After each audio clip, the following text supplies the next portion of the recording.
Welcome to the County Beat. As always, we like to bring you some information about all of the things that are going on around Isle of Wight County, and today is no exception. We've got a great show for you, and we've got some great information that we want to share with you. Today I've got Andrea Clontz, and Andrea is with our Emergency Services Department, and I know it's hurricane season, and usually we spend a few minutes this time of year just kind of talking about preparedness for hurricanes and really for any type of emergency. So is there any information you'd like to share with our audience? Well, certainly. The hurricane season starts June 1st and runs through November 30th. So it's a big segment of our year, but one of the things we've been stressing over the last few years is that all hazards preparedness. We need to be prepared not only for hurricanes, but if there's a fire or other hazards that could have happened, flooding, for example. And the basic preparation is the same no matter what the hazard is. One of the things I'd like to point out to folks, we're hearing a lot about that this hurricane season might be a little slower than normal. And one of the things we're hearing from the National Weather Service is they're reminding us it only takes one hurricane to make it a significant season for us. Yeah. And one of the things they found is that 1992 was a year that was in the prediction level very much like what we're expecting this year. The very first storm that year, some of you may remember, was Hurricane Andrew. It was one of 3 Category 5 storms to ever hit the U.S. mainland directly and wiped out a good portion of southern Florida. That year there were only 7 named storms, but that first one was a big one. In 2010 we had an extremely busy hurricane season. We ran out of names for the hurricanes that year. There were so many of them. And it only had 1 direct hit to the U.S. mainland. So just because we might have a lower activity level than normal, you still need to be preparing for that storm that could hit us. Well, and that's great advice, Andrea. I know, most people will look at the news or the forecast for the season and then just kind of say, well, we're not going to have any problems this year. You never know when that bad storm is going to come our way. And even seasonal storms that may not be an actual hurricane should be something that we are at least aware of and pay attention to as it relates to preparedness. And one of the things, again, with that all-hazard preparedness that we're stressing, this is a good idea to have it ready throughout the year. Certainly the beginning of hurricane season kind of brings it to the forefront for us. But we all should have a preparedness kit and an emergency plan for our family and our friends and our loved ones if you're responsible for their safety and health also. That in your kit, you need to think about what would be those things that you would need if you had to leave your home suddenly for a particular reason, or what are those things that would make your life at home more palatable if you're without electricity for a while. And some of the things we always remind people to put in their kits is you want to have a gallon of water a day for each person in your household. So if you've got 3 people in your house, you need 3 gallons a day. We recommend that you prepare for at least 3 days. If we had a severe event here, it could take us that long to get help from the outside in to assist us. And certainly, to be on the safe side, if you have the ability to plan a kit for 5 days, that's even better. But you want to make sure you've got the water. We need that. You also want to have non-perishable food for that same 3 to 5 day period. You want things that certainly doesn't have to be refrigerated, planning for being without electricity, but also things that don't need to be cooked to eat. And I always remind everybody, make sure you've got a non-electric can opener. You want one of the old hand crank can openers. Doesn't do you any good to have a pantry full of canned food if you can't get into it. Something else we really stress is that we see after hurricanes and during winter storm events too, people frequently use candles as their light source, and that's an old wives' tale that we have it here. We find that people were having to respond to house fires or burns because people have used an open flame for their light source. So we really recommend that you have a flashlight. Preferably, there's so many on the market now, a hand crank flashlight, because you don't have to worry about whether or not your batteries are good. Same thing with a radio. You want to get a radio, preferably one that has the NOAA weather radio function on it so that the National Weather Service can get important weather messages out to you. Again, there's a lot of hand-cranked varieties on the market. We recommend that you go with that. And I think some people will even use the little solar lights that some of us might have in our walkways or put outside. You can bring those in the evenings, and they'll still provide some degree of light. So that's another source that doesn't require even batteries, but it's an available source that people. And I think that's a great example too. To have a kit doesn't mean you need to go out and spend a lot of money. It's really just collecting the things you may already have. Most of us have 3 days of food in our house. It's whether you just plan ahead that in the summertime or in the winter during our peak winter storm seasons too, you have a few extra cans of something that may be a little bit more substantial, or granola bars, that type of thing. Sure. And, a few of us like to grill, and so maybe it makes sense to have a little bit of charcoal or gas on hand just in case you might need to do some outside cooking. Yeah, and you just always want to make sure if you're using a grill, you want to do that outside, the carbon monoxide from a grill or from a generator. If you're running your generator in your garage or even in your house, carbon monoxide could be a safety hazard for you. Andrea, I know we kind of talk about this every year in terms of preparedness, and we look at making sure that we're prepared for all hazards. But are there any particular things that people need to be aware of during this time of year that might not apply to the winter preparedness? I think certainly hurricanes are the #1 topic for us. And we also. Tornadoes are a possibility. The National Weather Service says that we're not having more tornadoes, we're just more aware of them. But it's certainly something that I know we've seen regionally. We hear about them more often. So you need to be prepared for that type of a situation. And that's usually a no-notice event, where a hurricane, usually we know at least a week in advance that something may be coming, and you have plenty of time to go to the grocery store or the hardware store for your items for preparedness. With a tornado, that can happen in the matter of seconds. So it's another reason why you need to be prepared for all things. One of the things we've seen recently is a lot of just summer thunderstorms or rain, and especially with our back roads, it may be temporary flooding, but flooding may be an issue. You need to be aware of where are your routes of travel? Are there going to be possible issues? Or really, if your house is in a low-lying area, do you need to make some preparations for if we get another 3-inch storm? Sure. Kind of thing. Well, and as you said, some storms are, they happen pretty quickly, and there's not a whole lot of notice there. I know we always try to direct people toward our alert system so that they can at least get the latest and greatest from us as to what might be happening in a certain part of the community, or really just to give them some basic information about warnings or watches that come up. And definitely, if you haven't already signed up for our IW alert system, please do so. And you can go to www.iwalert.net to sign up. Once you sign up, you can tell us how to contact you. You get 5 choices of how we can call you, we can text you, we can email you. And you can also, one of the things with our new system that's very good is you can select what types of National Weather Service warnings you want.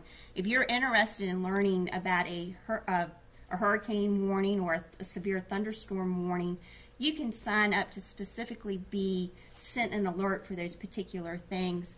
We do feel that tornadoes are very serious, and because they're that no-notice event, anyone that signs up will receive a tornado warning. But the rest of the National Weather Service warnings, it's your option as to whether or not you want to receive those. And we also have the ability to alert folks if we've got major traffic accidents that'll close a roadway or that type of thing. So some general information that is well worth signing up for it. And I just would remind people that if you sign up for an alert, it's important that you respect the alert that you receive. We want to make sure that people are safe, that people are aware of their surroundings and aware of the weather events that might be occurring in our area. And if you're concerned about signing up for fear that we're going to be pinging your phone frequently or constantly, we really try to make a conscious effort that if we're sending out an alert message through IW Alert, they will be few and far between so that it's an important message when you receive it. Well, great. Well, we certainly want to encourage you to, pay attention to the notices. Certainly be aware of all of your surroundings and weather alerts. And as Andrea said, by all means, sign up for IW Alert. Make sure that you get the latest and greatest, and develop that kit. Be prepared. We also want you to stay tuned. We've got some more great information. We'll see you in just a minute.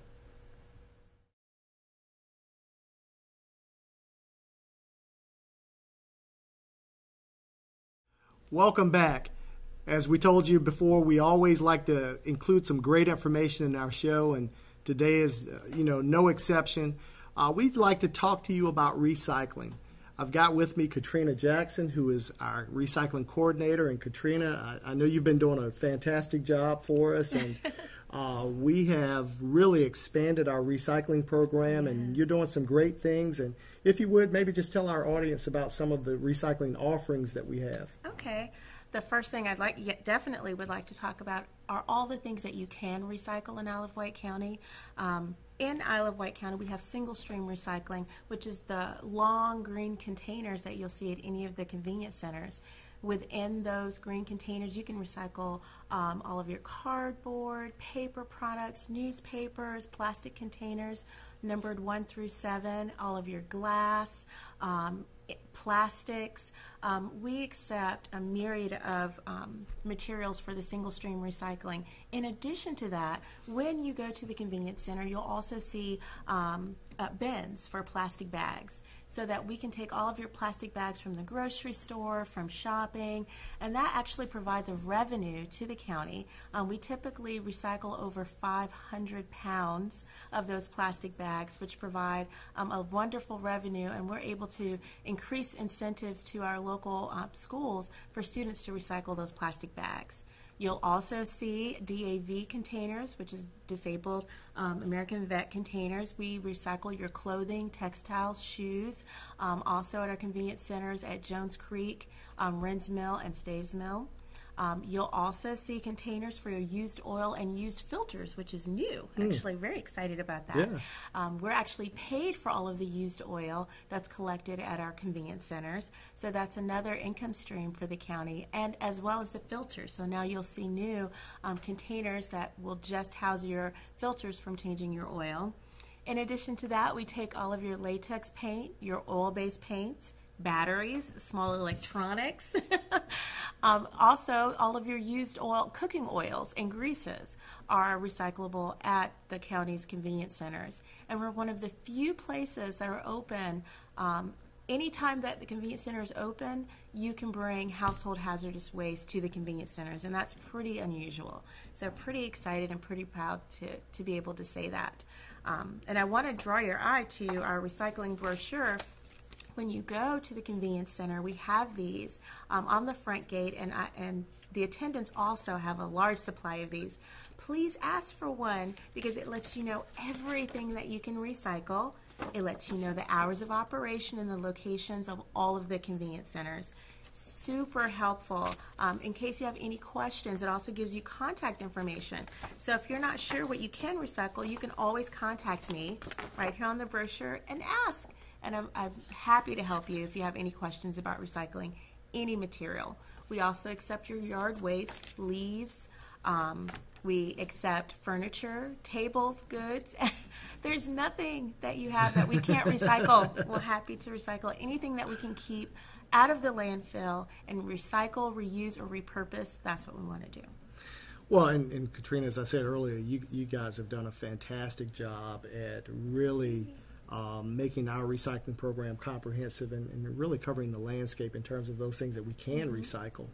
And you talked a little bit about the revenue streams in terms of some of the things that we actually are able to derive revenue from. But I think another aspect of that people need to be aware of is that for normal trash, we pay a pretty substantial $25 per ton. Yeah, that's a pretty substantial tipping fee. And so when we're able to recycle, we're also able to reduce the amount that goes into our trash or waste stream that is affected by that $125 Absolutely. So when you see a box at the convenience center, just a typical 30-yard, 40-yard box, that box filled going to the landfill would cost us about $900, anywhere from $600 to $900 per box. When we recycle a box the same size, it costs us nothing. We're able to take those recycling materials to Butler Paper, which is our material recycling facility for Isle of Wight County, for free. So every single thing you put into that recycling container means that we're saving money and you're helping the environment. I can't imagine why you wouldn't do it. Well, it's important information for our taxpayers to know, because someone might raise the question, well, why should I recycle? And the short answer is because it saves a lot of money. Absolutely. Saves a lot Absolutely. of money, and it earns money for the county, especially the used oil, plastic bags. Those programs earn money. The batteries, we're actually getting paid for our small electronics now. It actually makes money for the county. Excellent, excellent. I know in addition to what you all are doing locally, you're also working with a lot of our regional partners. Yes. To really expand not only the reach of our information, but also to take advantage of some of the regional information that's out there. Would you like to maybe talk about that a little bit? We are part of a consortium called AskHRGreen.org, and as a part of Ask HR Green, there is a new Coastal Virginia Green magazine. These are available at several county offices, at the Main Street Tourist and Visitor Center. Also, some local businesses have these. These are absolutely free to take. If you see one, please grab one. And it actually talks about all of the green living opportunities, not only here in Isle of Wight County, but regionally. And it's been really wonderful to be able to partner up with recycling representatives from Newport News, Southampton County, the town of Smithfield, the city of Newport News, the city of Virginia Beach, and to be able to have a united message that we want to get out, which is recycle more, trash less, and get that message out in the form of an actual insert that you can go through and get all sorts of wonderful green living tips. So look for this when you're out. Fantastic. Well, we certainly want to encourage our citizens, as you're going to the grocery store or wherever you might shop, when you come home and you use those products, make sure that you take that packaging or anything that's not actually used and look for opportunities to recycle. Our convenience centers are open actually 7 to 7 during the weekdays, and on Sunday 1 to 7. And each one, as Catryna said, there's a schedule posted so you can see the days and hours for the specific site that's located nearest you. We encourage you to go out and recycle. It not only helps our environment, it actually helps our pocketbooks. Yes. And so we encourage you to do the right thing by our environment and also save county tax dollars. Recycle. Yes, please. But we also want you to stay tuned. We've got some great information coming at you about all the things that are happening in our community. So we'll see you in just a few minutes.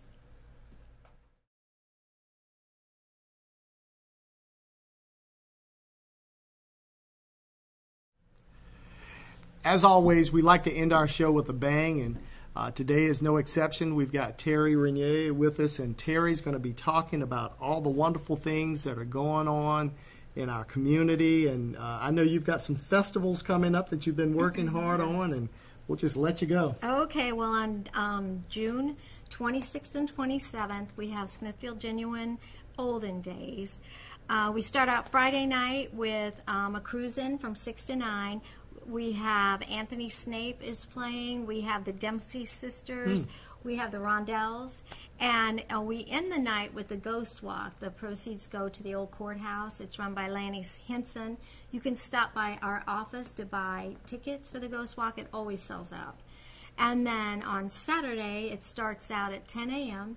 with the Kids Bike and Pet Parade. This is the 8th year for that, and the kids love it. And everyone wins a medal, some sort of a prize. Then it goes on. We have crafters and artists. We have antique car show, about 150 antique cars. We have the farmers market. We'll have vintage alley. We have the kids area with inflatables and rides, and that the proceeds from that go to Toys for Tots, and the car show also. We have the Pagan River Raft Race. There's a new update this year. Okay. They've revamped it a little. There's a kids category, and it will be starting at 1 o'clock this year. So that's when slack tide is. In the years past, it was at 3 o'clock. So we have a full day, almost a weekend of events for everyone. Wow, wow. And Olden Days is really a huge festival for us. I mean, it's one of the big things that we do around here. Yes, So. they said it brings about 10,000 people to town. Wow, wow. So not only opportunities for a lot of fun things, but hopefully some great opportunities for our businesses to take advantage of the Absolutely. folks who are here. Yes, it will fill the restaurants, I know that, and the hotels. Excellent, excellent. That's good. And then we're gearing up in the fall for the Bacon, Bourbon, and Beach Music Festival. That should be fun. That's at Windsor Castle Park. And I know I'll miss a festival, but also in December we have the big Christmas parade. I don't want to leave that out. Well, and I know you point those things out, but really there's a lot of planning that goes into each of those events. Yes. And I know you all really work hard. There's months of planning that go, because somebody says, well, why are they talking about Christmas or something in the fall? Because I know you guys are working on it already. I'm already taking applications for it, and it's limited, and so if you really want to be in it, you better send your application in. Well, and that's information that people really need to know. And if you would, Terry, just maybe give them your contact information. Sure. You can reach us on the internet at visitsmithfieldva.com. Our phone number is 357-5182. That's our docent desk. Or you can reach me at 357-2214. Excellent, excellent. Well, thank you. As always, we certainly want to keep people involved and keep them informed. Stay on the lookout. Tourism is just going gangbusters these days. There's a lot going on. Friday night concerts, Yes. all kinds of things. Yes. So we encourage you to stay engaged and stay informed. Go to the website. Check out all the great things that are coming up. And by all means. And every Saturday morning, our farmers market. Yes. And we've started the Carrollton Farmers Market now on Wednesdays. I don't want to leave that out. They're both just fantastic. Our award-winning, Yes. farmers markets Yes. are certainly available to folks, and we really encourage you to participate and to buy locally. We certainly want you to make sure that our local businesses feel the presence of tourism and all the great things that are going on. And we encourage you to come back and join us next time on the County Beat. We'll see you then.